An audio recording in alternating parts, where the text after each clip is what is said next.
ಠಾಣಾ ವ್ಯಾಪ್ತಿಯಲ್ಲಿ ಒಂದು ಸ್ಟ್ಯಾಬಿಂಗ್ ಇನ್ಸಿಡೆಂಟ್ ಆಗಿದೆ. ಸಂಬಂಧಿಕರೇ ಆಗಿರ್ತಾರೆ ಇವರು ಆರೋಪಿತರು ಮತ್ತು ವಿಕ್ಟಿಮ್ಸ್ ಇಬ್ಬರು ಕೂಡ. ಫರ್ದೀನ್ ಅನ್ನೋ ಒಬ್ಬ ವ್ಯಕ್ತಿ ಮತ್ತು ಆತನ ಸಹೋದರ ಮತ್ತು ಆತನ ಸ್ನೇಹಿತ, ಇವರು 3 ಜನ ಆರೋಪಿತರು. ಶಬ್ಬೀರ್ ಅಂತ ಒಬ್ಬ ವ್ಯಕ್ತಿ, ಅಂದರೆ ಶಬ್ಬೀರ್ ತಂಗಿನೇ ಇವನು ಫರ್ದೀನು ಮದುವೆ ಆಗಿರ್ತಾನೆ, ಅಂದರೆ ಬ್ರದರ್ ಇನ್ ಲಾ ಆಗಬೇಕಾಗ್ತದೆ. ಸೊ ಇವನು ಫರ್ದೀನು ಆಗಲೇ ಒಂದು 2.5 ಇಯರ್ಸ್ ಕೆಳಗಡೆಗೆ ಈ ಸಾನಿಯಾ ಅಂತಂದ್ಬಿಟ್ಟು ಸಲ್ಮಿಯಾ ಅಂತಂದು ಈತ ಯಾರು ಶಬ್ಬೀರ್ ಇದ್ದಾನೆ ಆತನ ತಂಗಿನೇ ಮದುವೆ ಆಗಿರ್ತಾನೆ. ಸೊ ಮದುವೆ ಆಗಿರೋದಕ್ಕೆ ಸ್ವಲ್ಪ ಮನೆಯಲ್ಲಿ ಅಪೋಸಿಷನ್ ಇರುತ್ತೆ. ಆಮೇಲೆ ಒಂದೊಂದು ಕಾಲು ವರ್ಷ ಅವರಿಬ್ಬರು ಜೊತೆಯಲ್ಲಿ ವಾಸ ಮಾಡಿರ್ತಾರೆ. ಮುಂಬೈ ಮತ್ತು ಗೋವಾದಲ್ಲೂ ಕೂಡ ವಾಸ ಮಾಡಿರ್ತಾರೆ, ಮತ್ತು ಇಲ್ಲಿ ಶಿವಮೊಗ್ಗದಲ್ಲೂ ಕೂಡ ಕೆಲ ತಿಂಗಳು ವಾಸ ಮಾಡಿರ್ತಾರೆ. ಸೊ ಅದಾದಮೇಲೆ ಅಲ್ಲಿ ಸ್ವಲ್ಪ ಮನಸ್ತಾಪಗಳು ಬರ್ತವೆ. ಮನಸ್ತಾಪಗಳು ಬಂದು ಸೆಪ್ರೇಟಾಗಿರ್ತಾರೆ ಫ್ಯೂ ಮಂತ್ಸಿಂದ.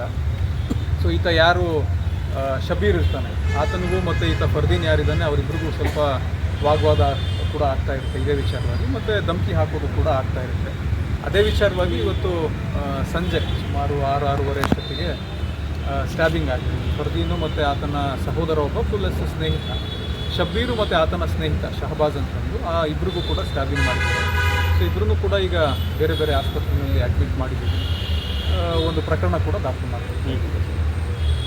ಡಾಕ್ಟರ್ಸ್ ಹೇಳಬೇಕು, ಅಡ್ಮಿಟ್ ಮಾಡಿದ್ದೀವಿ ನಾವು. ಸೊ ಅಟೆಂಪ್ಟ್ ಮರ್ಡರ್ ಪ್ರಕರಣ ನಾವು ತಗೊಂಡಿದ್ದೀವಿ.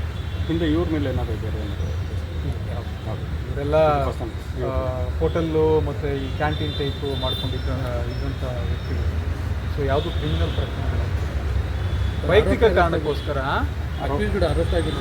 3 ಜನ ಅರೆಸ್ಟ್ ಆಗಿದೆ. 3 ಜನ ಆರೋಪಿತರು ಯಾರಿದೆ 3 ಜನನ್ನು ಅರೆಸ್ಟ್ ಮಾಡಿದ್ದಾರೆ.